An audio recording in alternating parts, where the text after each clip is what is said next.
The Brazil Grand Prix started and ended with a bang. The race could be argued as one of the best we have seen this year. Well, maybe not for all fans, especially if you're a Mercedes or Ferrari fan, in particular Charles Leclerc, with the Monagasque suffering an embarrassing crash before the race had even started. As for Mercedes, the season cannot finish quickly enough. The team looked devoid of all confidence at the moment, and ToTo's latest rant makes us feel as if they don't have the answers. Want to know what Charles had to say about his race ending? Also, Ferrari have finally identified what the problem was, and it's not good for Charles. And what did ToTo and Lewis have to say about the team's latest performance? It's brutal, so what does it mean for Mercedes going forward?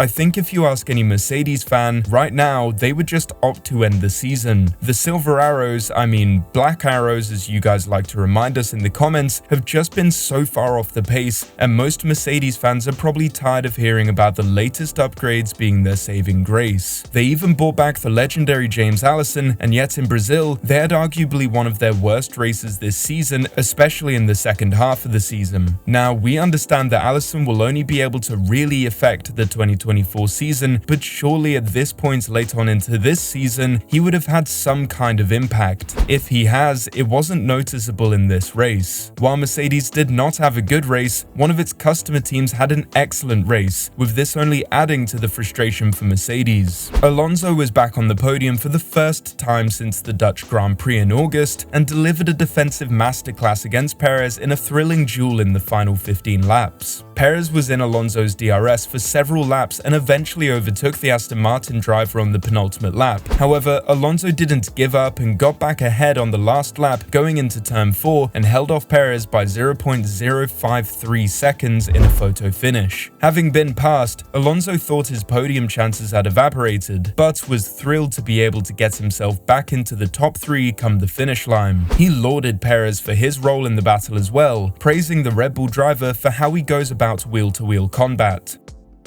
It was nice. It was a clean battle. Very aggressive, but a clean battle as always with Checo. I think he has a very good record finishing the races and always battling hard, but keeping both cars on track, Alonso told Sky Sports F1 after the checkered flag had fallen.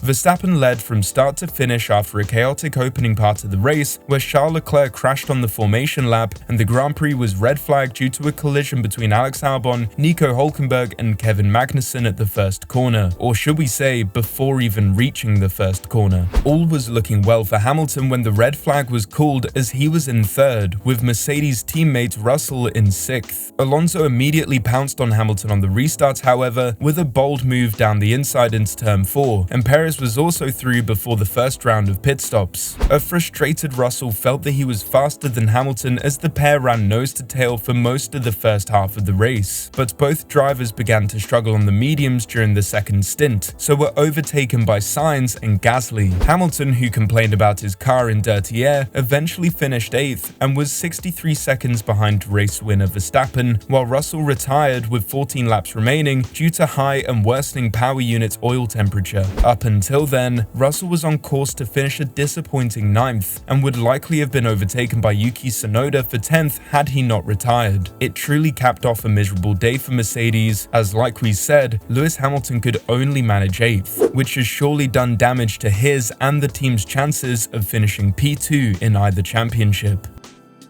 Clearly we got something wrong this weekend. Still, we're not too sure what that is as yet, but the pace just hasn't been there, Russell said. We thought yesterday may have been a one-off, but clearly it wasn't, so we need to regroup and try to understand, because 12 months ago this was our strongest race of the year. 12 months later, it's by far our weakest race of the year, so very strange. It's just not going right for Mercedes at the moment. Normally the Mercedes machines are ever reliable, hardly ever have to retire. Right now you have to think if the retirement wasn't just to save face, as if they had been overtaken by Yuki, it would have been even worse and possibly heap the pressure onto the team. To make matters worse, Red Bull are just hoovering up all the individual accolades, breaking a historic win record at Brazil. They were even singing Tom Jones in the car. This must be hurting Mercedes. The worst thing is, it doesn't even look like they are close to catching up with Red Bull. Let's just say Toto Wolff was not impressed with the current performance. Inexcusable performance. There's no words for that. That car finished second last week and the week before, and whatever we did to it was horrible. Lewis survived out there, but George, I can only feel for the two driving such a miserable thing, so it shows how difficult the car is. It's on a knife's edge. We've got to develop that better for next year, because it can't be like that within 7 days you're finishing on the podium with probably one of the two quickest cars, and then you're nowhere and finish 8th, Wolff told Sky Sports. Yeah, pretty disappointing from Toto Wolff, and if anyone saw him give the interview, then you probably have not seen more of a man that looks as lost as what is going on, and if you're a Mercedes fan, that will really be worrying, as normally Toto has a plan at this stage, but he looked so lost. So what exactly is the problem? So is it just the straight line speed? Well, not quite. When asked if the problem will be mainly in straight line speed, Wolff replied, "It was just too slow in a straight line," Lewis said. "Even with the DRS open, it just had no straight line speed. I think straight line speed was one issue, but probably not the main factor. The main factor was that we couldn't go around the corners with the bigger wing, with the pace that we needed, and we were killing the tires, just eating them up within a few laps." So in other words, not much is going right for the team, and you could just see it in both Lewis and George's interviews, as they look devoid of confidence and probably could do with the season ending now, as if they have another race like this, then there is no way that Hamilton can catch Perez, and to make matters worse, they may even lose second in the Constructors' Championship to Ferrari. We all know Hamilton likes to win championships, and I am sure he would love to be in the mix, but right now, he must be thinking to himself, what is the point if he can't challenge Max with this car? Yes, he is competitive, but at this stage, he must be so over it, and it came across in the scathing assessment of the W14 and the season in general. Pointed out by Sky F1 that 2 races remain with the W14 and then it's done, Hamilton replied, "Thank God." Interestingly, Hamilton said that the W14 did not feel in as worse of a state as it did in the sprint, but the lack of speed down the straights, plus sliding through the corners, made for an uncompetitive afternoon at Interlagos. "Well, it didn't feel as disastrous as yesterday," said Hamilton. When asked if the setup was the cause for the Brazilian Grand Prix woes, or whether the car simply does not respond how he would like it to, Hamilton replied,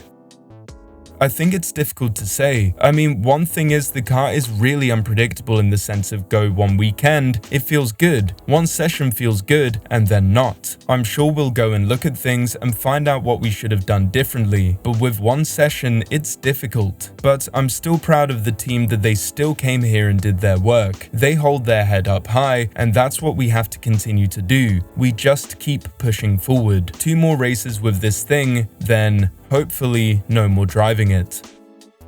You have to hope that the W15 will be better than the W14, as we really need someone to challenge Max, as we probably can't rely on McLaren to do it long term. Let's be honest, it may have been bad for Hamilton, but it could have been worse. He could have been in Charles' position. The Monagasque did not even make the start of the race. Leclerc was sent spinning into the barriers at Ferradura as the drivers prepared for the start of the Sao Paulo Grand Prix, with the Ferrari driver lamenting his bad luck after initially believing hydraulics failure was the thing that cost him. Then came the radio message from the Monagasque driver, "I lost the hydraulics. Why the fuck am I so unlucky? Why the fuck am I so unlucky?" Having been without victory in Formula 1 since Austria last year, Leclerc was looking to take the fight to Max Verstappen at Interlagos after securing a start on the front row. But after crashing out, Ferrari have now confirmed the reasons behind it.